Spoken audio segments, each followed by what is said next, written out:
Ano nyo ginawa ni Wesley para makuha niya iPhone ni Joanna? Yung cellphone na binigay ko ba yun? Binigay ko o bigay ng subscriber? Binasag niya. Binasag niya.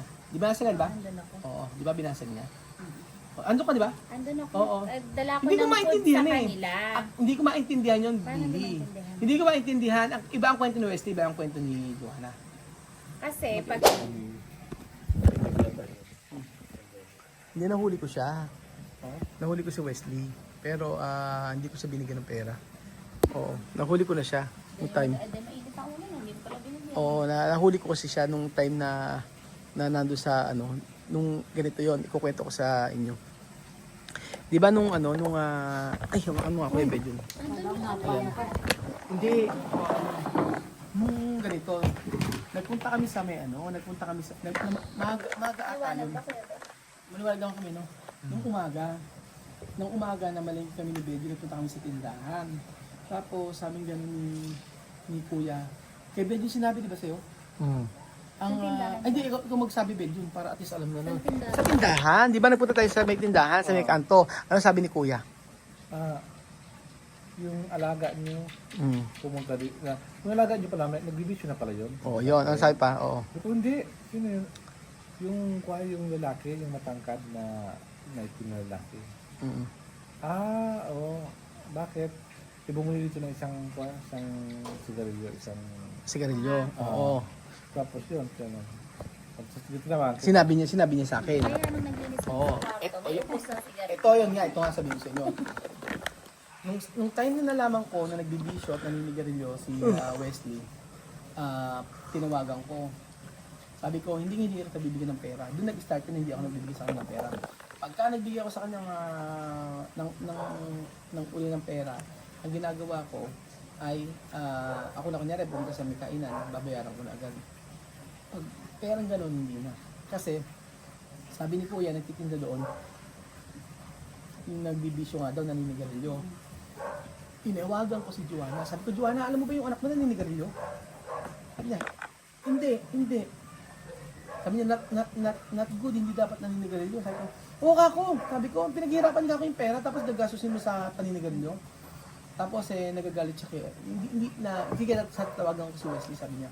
Ang ginawa ko ganito, pumunta ako kay, nawagan ko si Wesley. Sabi ko, Wesley, naninigarilyo ka ba? Sabi ko sana, hindi raw. Sabi ko, ba't nagsisinungaling ka? Bumili ka dito sa may lalaki Pero sabi niyo, amigo ba sabi? Bumili ka sa may dito sa tindahan. Sabi gano'n, ano? Ano binibili mo? Doon yan, sila bakla daw. Oo nga, doon sa may tindahan, doon sa may malapit sa inyo, doon bumili ng... Picture pa nga daw siya. Narinig ko yun, anong gawin? Bumili siya ng sigarilyo doon. Pinicturan? Kasi nga, minor de edad. Di bolong pag Oo, basta yun nga, sinabi ko sa inyo, Wesley, bili ka ng sigarilyo. Alam mo, ang galing niya magpalusot, sabi niya sa akin. Hindi, pinabili lang sa akin to. Sabi niya sa akin. Sino nagpabili sa inyo? Wala ka naman mga kaibigan dito na, yung mga bata pa yung mga kaibigan mo, sabi ko nga sa kanya. Tapos, parang sabi ko, hindi mo ako, wag mo akong lokohin, sabi ko, ikaw ko sa iyo yan. Bakit ka bibili ng sigarilyo sa ibang tao? Sabi ko, ginagamit mo yung pera na binibigay ko sa'yo para sa sigarilyo, hindi para sa pagkain. Sabi ko gano'n. Tapos, hindi siya kumibo, sabi ko gano'n. Basta ka ako hindi nabibigyan ng pera, ha? Kung gusto mong kumain, doon ka sa nanay mo kumain, magluto kayo. Sabi ko sa kanya gano'n. Tapos, yun, doon kaya siya sabi niya, inabandon ako kayo, inabandon na daw natin sila, gano'n. Kasi hindi na ako masyado nagbibigay ng pera kay Wesley talaga gano'n. Tapos, kinalimutan ko naman na yun. Tapos, napatunayan ko na sa kanya yun, alam niyo kung bakit. Nung time na umuwi sila ng pag-uwi, nakita ko doon ay may bait. May bait. Ay, tingnan nyo, nandun pa yung bait. Nandun pa sa may sa may kwarto niya, may bait. Tinapan niyo ba? Pero may bait, di ba? Oh, may bait doon. Ay, siya nga niya kakakuha. So, nung una pa, parang ano pa ako, sige, okay, baka siguro nagbusog. may babe, may red horse, Baka, yun. Sa ilalim ng kitchen, may red horse. may kuha ng sigarilyo na. Nung ko si Benji, ng Upos. ng sigarilyo. Nung mga kasi sinubong sa atin yun na yung ginawa na vision ni Wesley sa dito. Dinedba ko lang naya ko lang, parang sabi ko siguro baka siyempre kabataan, itatry din ng ganyan, normal, ganyan. Oo, kasi sigarilyo. Kasi ako, ng edad ko naman ay second year high school, pinatry din naman ako mag-sigarilyo pero hindi ko gusto. Pero yun nga, syempre, pinagalitan din ako. Kasi hindi nga tama yun. Ganun. Kasi pag ayoko na naninigarilyo, sa totoo lang, ikaw yung anak ko naninigarilyo eh. Ikaw, hindi mo ano yun, hindi mo ano yun. Pero kasi sa akin, bawal yun. Kahit sila Kylie, lumaki sila, tsaka sila Chuchen, yung mga ganun, hindi pwede sa akin yun. O, papakain ko sa kanila yung sigarilyo. Kagaya ng ginawa sa akin. Oo. Sabi ko nga, yung mga bisyo na hindi okay.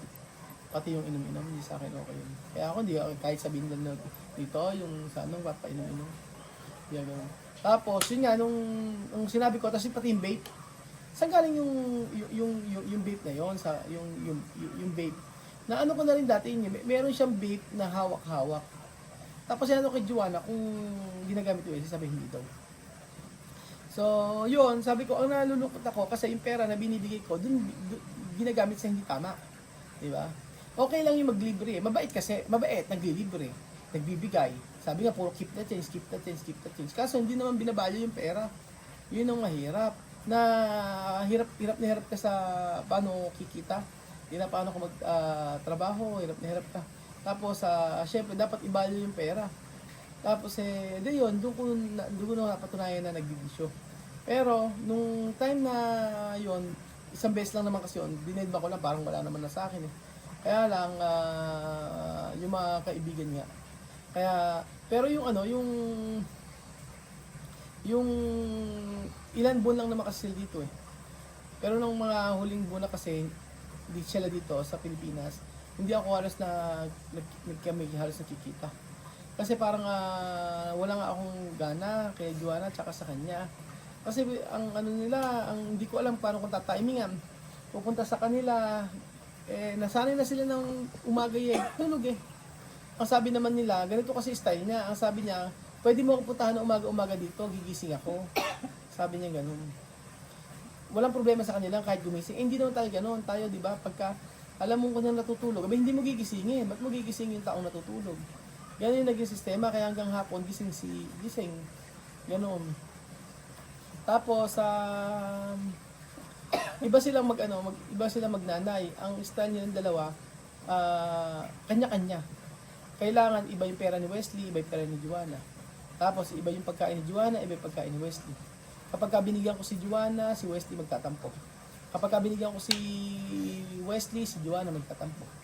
Ganun. Kaya nung umuwi sila nung nasa airport ako, binigay ko yung pera na $1,000+ yun eh. Kay Wesley ko binigay na nakasimangon si Joanna. Kinuha ko Wesley, binigay ko kay Joanna. Si Joanna nagtago sa ano. Kaya nung nandun na sa may Malabo, abay ginawa ni Wesley ni Joanna nagbumili ng peluka. Sinusumbong ni Wesley, si Mama Eka bumili ng peluka, ang mahal-mahal ang pagkakabili ng peluka. Sabing ganun. Wala silang pagmamahal sa pera. Wala silang pagmamahal sa wala silang pagmamahal sa mga binibigay natin. Kaya ang akala nila ay pagka halimbawa meron na ibigay tayo, ubusin na lang nila agad-agad. Sa akin nakakita, binigyan mo ng binigyan mo ng 2,000, 3,000, mamaya ubos na. Ganon. Kaya hindi ko talaga hindi ko pinalampas yung nagsisigarilyo siya. Hindi talaga nabigyan ng pera. Pagka ito yung sinasabi pang gano'n na kinawawa sila. Lalo na yung sinabi na hindi yung binibigyan ng isang manok lang. Abay si Prince magkapatunay niyan. Alam niyo kung bakit? Binibigyan ni Prince ng pera yan. Oo, nung una yun nung una binibigyan talaga ni Prince ng pera yan. Matagal din binigyan. Late ko naman din kasi nalaman na yung nagbibis ko. Binibigyan ni Princess halimbawa 300, 400 pesos. Tanghalian lang yun. Tapos sa hapunan, kakain, depende sa pagkain, ganoon. Kaya yung 2,000 sa kanila, ang mag-ina, 2,000, 3,000 sa kanila, sa isang araw, kulang pa yun. Yun ang totoo. Pero wala nga problema sa akin kasi gusto ko nga mag-enjoy sila sa Pilipinas, lalo na si Joanna. Kasi, di ba, plano nga uuwi nga siya. Ganun. Tapos, hindi ko, sasabihin, in-spoiled ko. Paano ko i-spoiled? Hindi.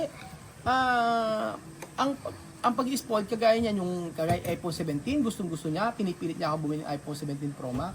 Hindi ko talaga binigay, hindi ko binigay iPhone 17 Pro Max. Tapos, may ginawa pa yan si Wesley. Ang ginawa pa niya ay, meron may ginawa pa si Wesley para makuha niya yung iPhone ni Joanna. Oh, alam niyo ginawa ni Wesley para makuha niya yung iPhone ni Joanna? Yung cellphone na binigay ko ba yun? Binigay ko o bigay ng subscriber? Binasag niya.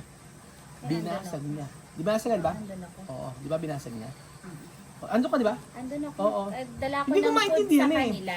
Hindi ko maintindihan yun, Paano hindi Billy. maintindihan? Hindi ko maintindihan. Iba ang kwento ni Wesley, iba ang kwento ni Joanna. Kasi Magkaiba. pagdating ko doon, nagkwento na doon Joanna sa Oo. akin. Nagliligalig siya. Sabi ko, bakit ba? Sabi ko, why? Oo. Ito daw kasing Wesley.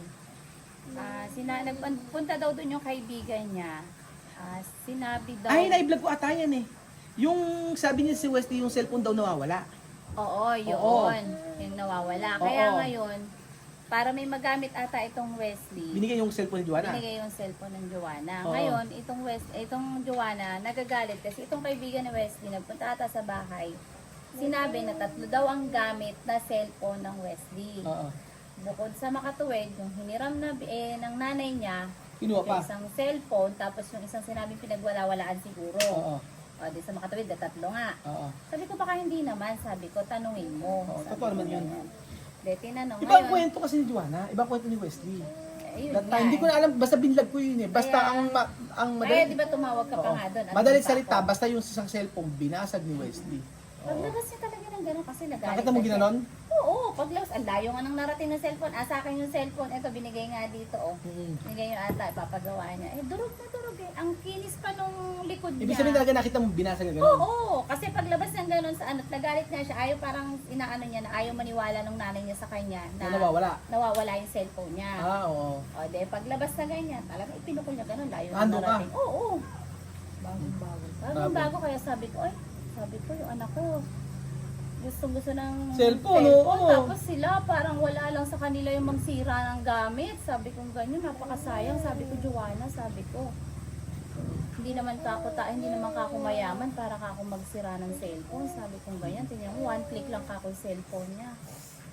Tapos alam mo ba, ang ano nun, ang tingin ko nga nun, is ibibigay ni Joanna, tapos para magpabili sa akin ng iba. Hindi ko binilan. Tsaka wala silang pa isa pag gastos. Marindi. Basta nasa mall, lang tanggi-tanggi. Ganun. Ang layo nila kay Chamamay, sabi ko nga eh. Sabi ko nga kahit gano'n si Chamamay toyoin, pero hindi ganyan.